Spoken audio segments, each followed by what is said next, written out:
Welcome and greetings, career-minded superstars.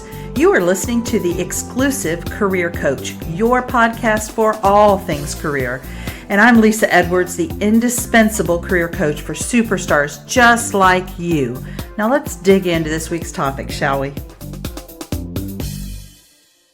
Go from dragging yourself to work each day to finding a job you love. The Career Spring program is for high-achieving and ambitious mid-level professionals like you who are looking for a job that uses your zone of genius, recognizes your value, and pays you what you're worth.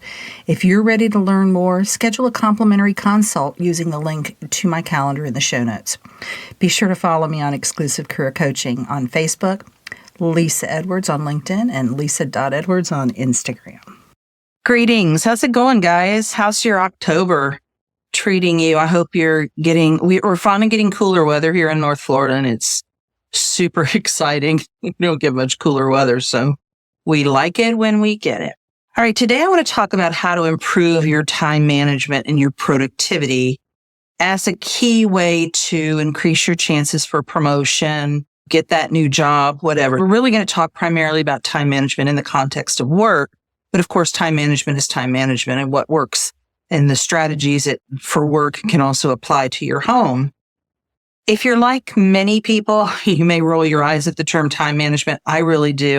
Because I think there's two buckets of people here, right? There's either the folks like me that are very structured, and we have a tendency to feel like we've got it all figured out and there's no room for improvement. We've heard it all. We're doing it, right?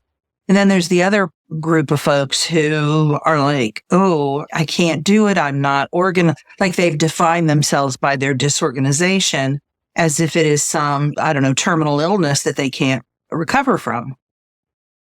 I want to give you a definition of time management that I found that I really quote. Time management means organizing your time intelligently so that you use it more effectively. The benefits of good time management include greater productivity, less stress, and more opportunities to do the things that matter. Or I would extend to say more opportunities to be with the people that matter in your life as well. Here's a benefit of time management that I want to add to that definition. I like the idea that this is creating boundaries around the things you need to do, whether it's for work or home, the things you should do, right? I don't like the word should because it does put pressure on us, but there are some things that we really should get done in October, for example, or there's something we should get done by the end of the work week. And then the things we want to do in our life. If you think about it like this, if you create a container, an organized, structured container for work, a container for your play, a container for sleep. Let's not forget that one. A container for your exercise time. You get the idea. You've got these containers that are all fitting together into your work day, into your life in an organized way. The alternative, when we don't have these containers, is that we might work till midnight. We might forego exercise. We might not see our friends or our family. And we might even, I've watched plenty of TV where they give up on basic hygiene. They're working so hard. Or conversely, you might end up not doing as good a job at work, neglecting work because these personal things or these non-work things are impinging on the time that you should be spending working. Yet another scenario is you doing whatever it is you're doing, whether it's work or home or whatever, but you're feeling guilty and you're maybe distracted because you're not doing something else, because you didn't, have your containers in order. You're thinking about this other thing. So I want to give you my top 12 strategies to improve time management. And for each of these, I'm going to give you some of my tips as to how I implement that strategy. So I'm not giving you anything here that I don't do on a regular basis. And I'm going to try to be as open and forthcoming as I can be about how I use these tools. Number one, set clear goals. Both long-term goals, however you want to define long-term, and short-term. This is going to help you prioritize your tasks. And you want to make sure that your goals, to be a goal, it needs to be SMART, specific, measurable, achievable, real, relevant, and time-bound. And I've talked about those goals before. There's lots of resources out there to help you with the definition of each part of a SMART goal. So I'm not going to go into that here. But if we don't have SMART goals, we don't have goals, right? If we just say, I want to improve X, and we don't make it a SMART goal, then we don't have any way of measuring that to see if we have actually made progress on that thing because we set it as a very non-specific, non-goal. What I do is I have a quarterly planning retreat. I always tell people I've got my whole staff together, which is me, and I have a planning retreat every quarter to prepare for the next quarter, and one that's a little bit more intensive that'll be coming up in December, where I'm looking ahead for quarter one, but I'm also planning out to some degree the entire 2024. I'm going to review my goals and my progress on the goals from the previous quarter. What traction did I make?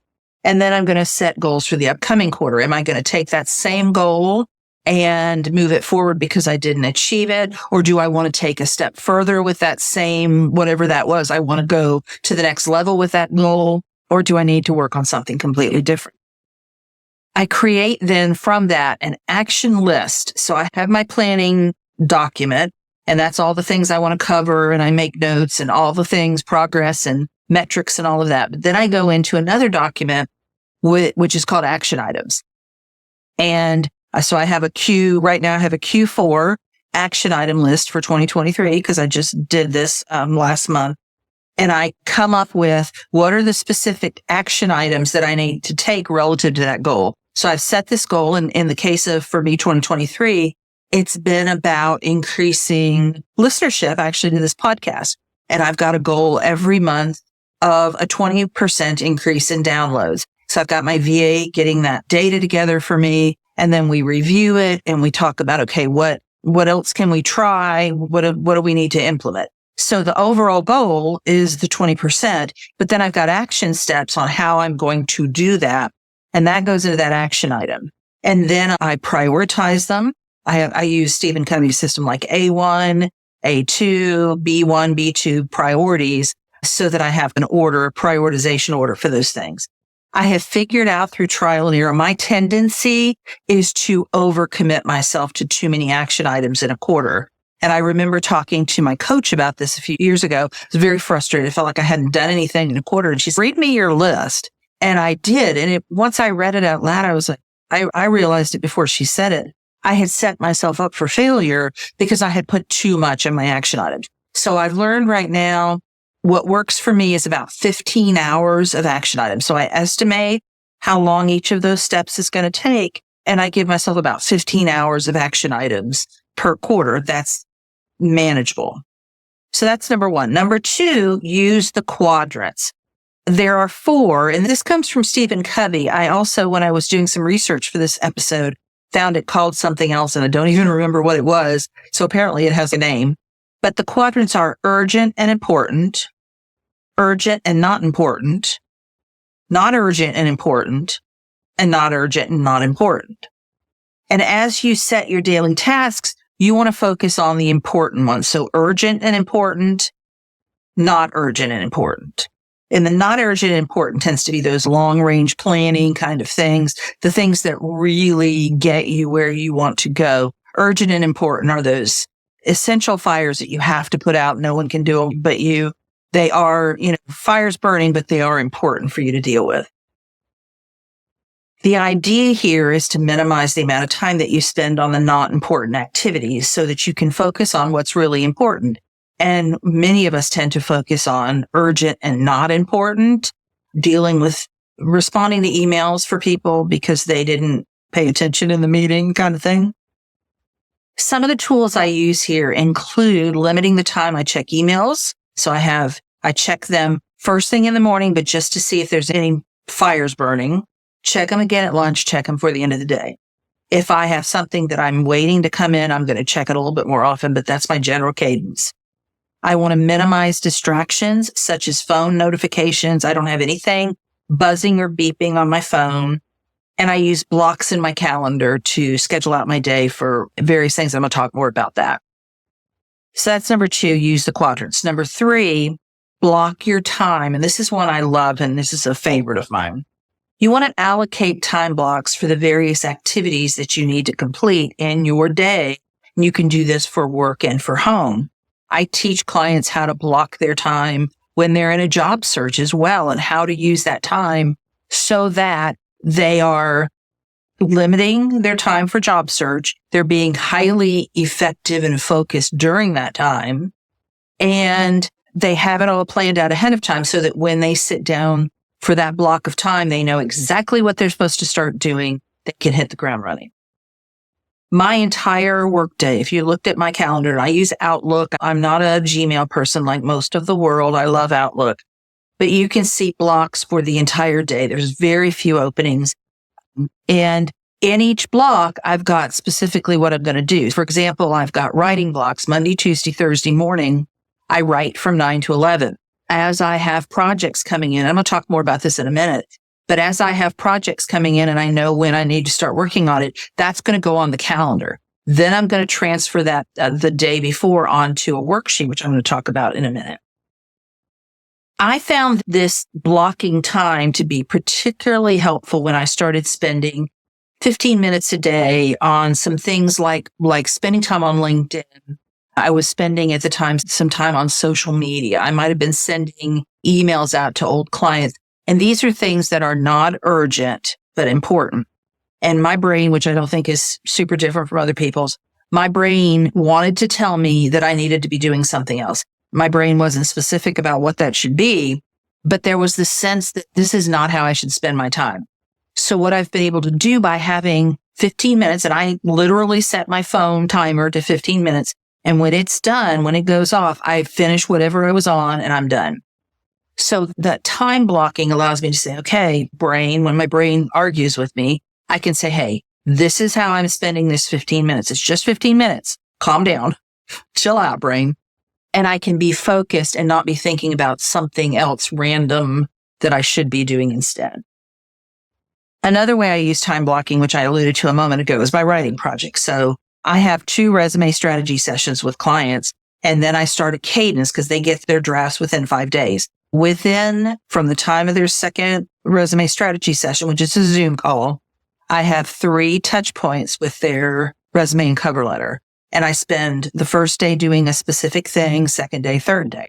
So I go into my calendar and I put their name and I put what phase. So I'm either doing resume copy, I'm doing resume formatting and branding, or I'm doing resin cover letter, and then I'll put due today.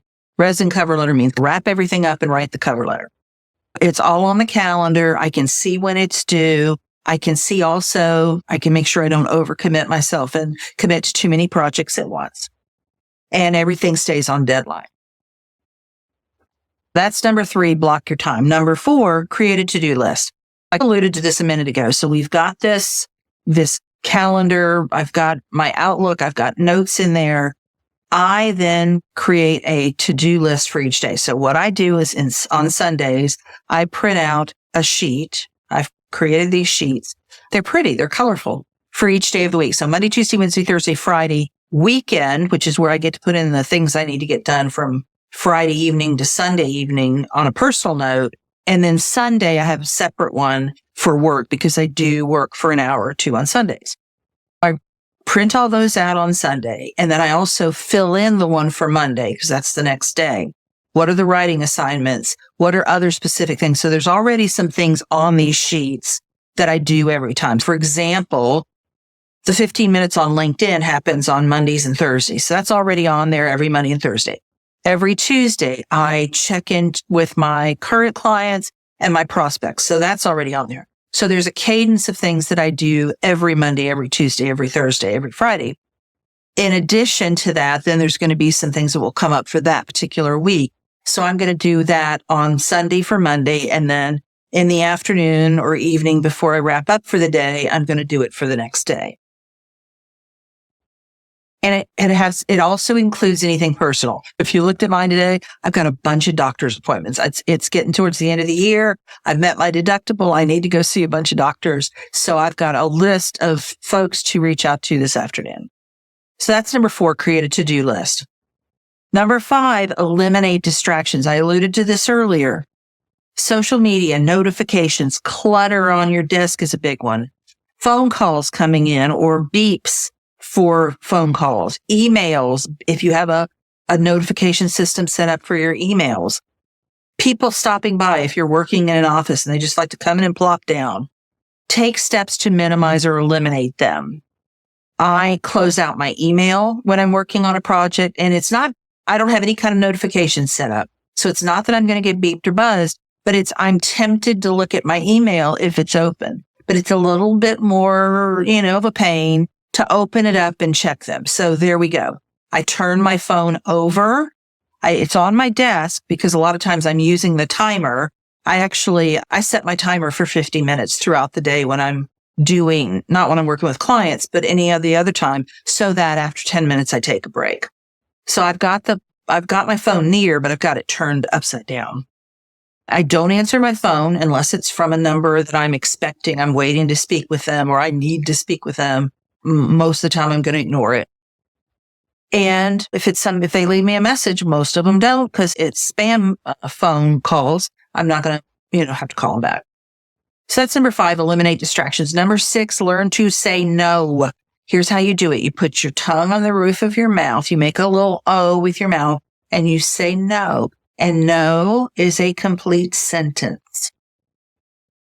One of the best ways to improve your productivity is to say no to requests that don't align with your goals and your priorities, don't make sense for you in one way or another.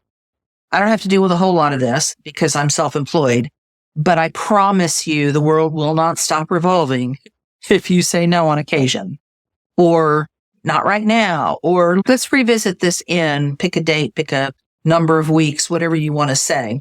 And that's not a way to procrastinate. To be clear, it's a way for you, maybe if you're in a very rushed period and you need to know more about the project and it's not a time sensitive project, you genuinely want to entertain the possibility. It doesn't mean it has to be that day. Number 6 is learn to say no. Number 7, delegate. This is obviously going to free up your time for more important responsibilities. The thing that I've learned about delegating, both from when I was the director of 2 university career centers, and now that I run my own business and I have some contract help and have had some in the past, is that the things that I don't enjoy doing, don't play to my strengths, I'm not particularly good at them, or it's just not a good use of my time.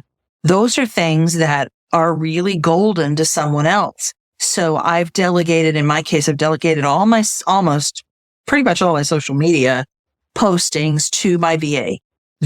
Her team is better at it than me. They stay on top of it. I don't have to worry if I'm out sick or I'm out of the office. Is it going to get posted? It's a godsend. I've hired someone to edit this podcast.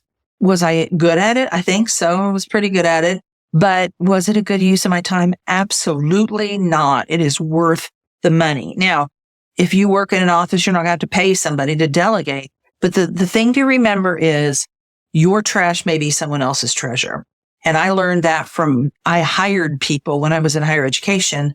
I made sure I hired people who were very different from me so that the things that I was no good at, didn't like doing, might be just really great for them. So number 7 is delegate. Number 8, use time management tools. Maximize your use of your calendaring systems. Get in there, Gmail, Outlook, whatever you use, and see what else is available to you. Try it out. See if you like it, right? Give it 30 days, whatever tool you want to try. A lot of the things that you would have to buy, like time management apps or project management software, you might get a 30-day trial on it. And so you can, give that a try and see what you think. Number 9, plan ahead. You want to help start your day with a clear agenda. So I alluded to that about creating my daily tasks on Sunday and then the night or afternoon or night before each day. I like that when I get into the office, which is usually about 8:30 in the morning, I can hit the ground running. I'm not having to figure it out then. I'm not wasting time. I can see, especially because I start my mornings with writing, Monday, Tuesday, Thursday. I can see that I have a full load. I don't have time to goof around or be unproductive. I've got to get right going. Number 9, plan ahead. Number 10, avoid multitasking. The research is very clear that we do not multitask effectively. We decrease our productivity and we increase the chances for errors, reduce the quality of our work. So my best recommendation to decrease to avoid multitasking is to decrease those distractions that I talked about a moment ago. And also, is there the possibility in your office, if you're in an office, of having a sign system on your doors that say, okay, this is the sign that says do not disturb? Or is it like I've had before where it's been closed door means do not disturb unless it's, a crisis. If the door is open a little bit, but not fully open, it means you can interrupt if it's urgent, pretty important. And then if it's fully open, come in whenever you want to. And so we had that system and it works. If that's a possibility, if you work from home, you may have to come up with a system for, keeping the significant other and the kids out of your workspace. So that's number 10, avoid multitasking. Number 11, I'm almost at the end. Take breaks throughout the day. I mentioned a moment ago, I set the timer on my phone, 50 minutes. I get 10 minutes off. That's how I do it. I was reading something in the notes and it was talking about a system where it was like 15 minutes work, 5 minutes off, 15 minutes work, 5 minutes off. And then after 4 of those, you get a longer break. That seemed a little complicated to me, but whatever works for you. But the idea is that you do take break. I find that I'm a lot more productive during that 50 minutes when I know that I have a break coming up, when I know that perhaps I want to get to a certain point in a writing project by the time the alarm goes off. I don't have time to screw around. I don't have time to be off task. And then number 12, set deadlines. So even for tasks that don't have external deadlines from a boss or someone else, you can create kind of artificial deadlines to create a sense of urgency for yourself. I do this with my client projects. Now, to be clear, they have it in writing. They will receive the first draft of their resume and cover letter 5 days from the time of their second resume strategy session. Because of that, I have 3 days. As I mentioned, I work on their project over 3 days. And so that's all cadenced in and put into my calendar. And then the day before, I go onto my sheet for the next day. And then I write those projects down. I decide what order they need to happen in and any details I need to include. So circling back around to the beginning, give yourself true free time to do the things you enjoy doing by blocking time for your work and your other obligations. Create containers for these things. Think of them as boundaries on a football field, and you will be more productive and also hopefully much less guilty. And when it is free time, you will truly be having free time. Now let's talk about DIY versus DFY. So the do-it-yourself suggestion that I have for you is to track how you are spending your time. It's depending on your work cadence. For me, 1 week is pretty much the same as the next week in the sense that Mondays look the same. They're set up the same. Each Tuesday set up the same, etc. For other people, it may be a month. There's a cadence that really spans the entire month. I see that a lot with folks like people who are in accounting. They're dealing with, budgets and things. So whatever period of time, a day is probably not going to be enough. So a week to a month. Here's what I want you to do. Track each 15-minute block of time as to what you are doing during that time, and then put it into a quadrant. You could actually create one. We talked about the urgent and important, urgent and not important, not urgent and important, not urgent and not important. So you really want to put each of these 15-minute blocks into one of those quadrants. And that's going to really show you how you are using your time in addition to giving you some ideas about maybe how to maximize your time. After that period, that week or that month, you want to take a critical look at that data. And are you making the best use of your time? Are you working in those important quadrants? Are you doing the things that you and only you can and should be doing? Are you wasting time? And if so, what are the culprits? You're going to see some themes as to how you waste time, and then make some changes to better manage your time based on what you learn about yourself. That's my DIY suggestion. DFY. While you really have to manage your time yourself, even if if you're high up and you have a secretary who plans your schedule out and plans your travel and all of that, you still have some control, hopefully. At least parts of your schedule are in your control. So my DFY for you is a couple of time management books that I really like. So the first one is The 7 Habits of Highly Effective People by Stephen Covey. That book, and I did some training back years ago. I think I had a boss who was trained in Covey. So we had a workshop or something, but the book was and still continues to be something that I reference, and I talk about it with my clients. I use the quadrants are in his book, and I just find him to be a really good resource for this kind of thing. There's also a book called The 80-20 Principle, The Secret to Achieving More with Less by Richard Koch, or Koch, Koch. That really, I love the idea that kind of 20% of your time is going to be where you're going to get 80% of your work done. So I like that book. And then also Atomic Habits by James Clear. Now, this is not specifically about time management, but it's about breaking bad habits and creating positive ones. So it goes hand in hand with creating some good time management habits for yourself. So I hope this has been helpful. I hope even those of you who are like me and super organized and structured and think you've learned it all about time management, I hope there was something in here that resonated with you. And for you not so organized folks, I hope you'll at least take maybe one, start with baby steps. Don't go nuts on me, but take one of these suggestions that really resonated with you and implement it and look at it like a science project. Collect some data, see what you think about it, give it 30 days, and decide what to do next from there. So I will see you next week then. Take care. You've been listening to The Exclusive Career Coach with Lisa Edwards, CEO of Exclusive Career Coaching. It would be great if you would rate, review, and subscribe to this podcast. Also, I want to be your career coach, so be sure to ask questions about your career management challenges and job search situation. Until next time.